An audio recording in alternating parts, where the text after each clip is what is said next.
नासिक में थे या नहीं, क्या कर लिया?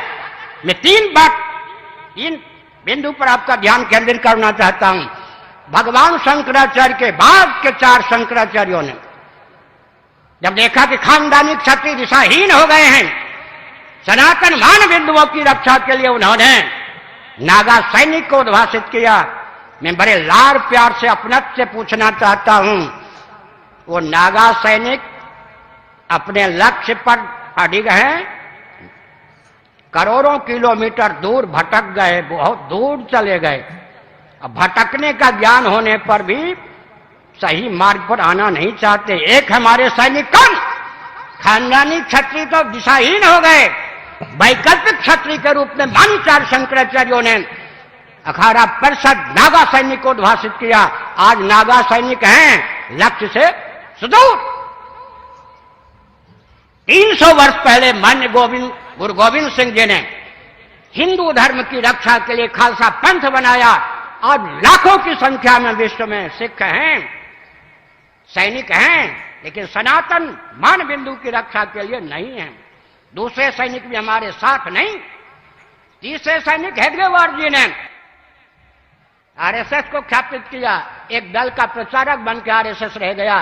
तीनों सैनिक रहने पर भी हमारे किस काम के? सनातन मान बिंदु की रक्षा के लिए तीनों सैनिकों में किस सैनिक का उपयोग और विनियोग हो रहा है? मैं क्रांतिकारी दृष्टि से बोलता हूं। और अंत में सज्जनों, 2 चाहिए, एक स्वस्थ मार्गदर्शन, दूसरा सेना सैनिक। नीचे से लीजिए समर्थ रामदास तो शिवाजी, दोनों चाहिए या नहीं? व्यासपीठ तो शासन तंत्र, आगे लीजिए चंद्रगुप्त, उधर चाणक्य तो चंद्रगुप्त, आगे कुमारिल भट्ट या शंकराचार्य तो सुधन्वा जी, और आगे चलिए उधर धौम्य जी या व्यास जी तो युधिष्ठिर जी, श्री कृष्ण जी, और आगे चलिए वशिष्ठ जी तो राम जी, और आगे चलिए भृगु जी तो पृथु जी, और आगे चलिए नारद जी तो ध्रुव जी। दूसरा कहां है? हम आप जो हैं वो तो समर्थ रामदास जी से लेकर नारद जी की भूमिका प्रस्तुत कर सकते हैं ना। दूसरे की कमी दूर कीजिए ना। हम अहिंसा के पक्षधर हैं, लेकिन बौद्धों की झूठी अहिंसा ने देश को गर्त में डाल दिया। गांधी जी की झूठी अहिंसा ने भारत को गर्त में डाल दिया। हम छात्र सेना, छात्र संघ के समय छात्र बल के पक्षधर हैं। अरे राजनीति का अर्थ होता है छात्र धर्म। राजनीति और राजधर्म पर्यायवाचक हैं या नहीं? उसका एक नाम होता है दंड नीति, उसका एक नाम होता है अर्थनीति। एक उदाहरण देता हूं, सुनिए, ये भूलदंड है या नहीं? इनसे हम हवन भी करते हैं, लिखते भी हैं, गणानान्त्वा ऐसा घन पाठ आदि भी, वेद का उच्चारण भी करते हैं, भोजन भी करते हैं, तैरने में भी इसका उपयोग होता है, चलने में भी उपयोग होता है। ऐसे बिना हाथ के चलने वाले की स्थिति क्या होती है? हर व्यक्ति जानता है इसके द्वारा लेखन कार्य का संपादन हो रहा हो या यज्ञ का संपादन हो रहा है या भोजन की निष्पत्ति हो रही हो, ये सेना है। सेना हर व्यक्ति को मालूम है या नहीं? ज्यादा उधर किया तो ये चांटे का रूप धारण कर सकता है, और ज्यादा किया तो मुष्टिका का रूप धारण कर सकता है, और कहीं अठलाए तो तीर धनुष को धारण कर सकता है, और कहीं मचल गए तो गन को धारण कर सकता है, रिवॉल्वर को धारण कर सकता है। ये अपने आप में छात्र धर्म है या नहीं? क्षत्रिय है या नहीं?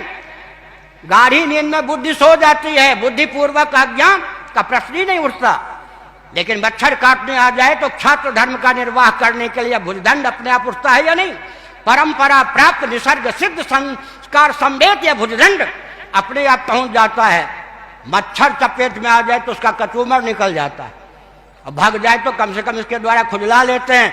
छात्र धर्म चाहिए। राजस्थानियों, महाराणा प्रताप का आदर्श चाहिए। छात्र धर्म का विलोप करके गांधी जी वाली अहिंसा, जिस अहिंसा के गर्भ से खून की नदी बह गई, उस अहिंसा के द्वारा हमारा कल्याण नहीं हो सकता। हम मान बिंदु की रक्षा नहीं कर सकते। हमको छात्र धर्म चाहिए, छात्र धर्म चाहिए। राजधर्म का अर्थ होता है, राजनीति का अर्थ होता है राजधर्म, राजधर्म का होता है छात्र धर्म। इसीलिए क्षत्रिय चाहिए, लेकिन सबकी रक्षा की भावना से हमने संकेत किया।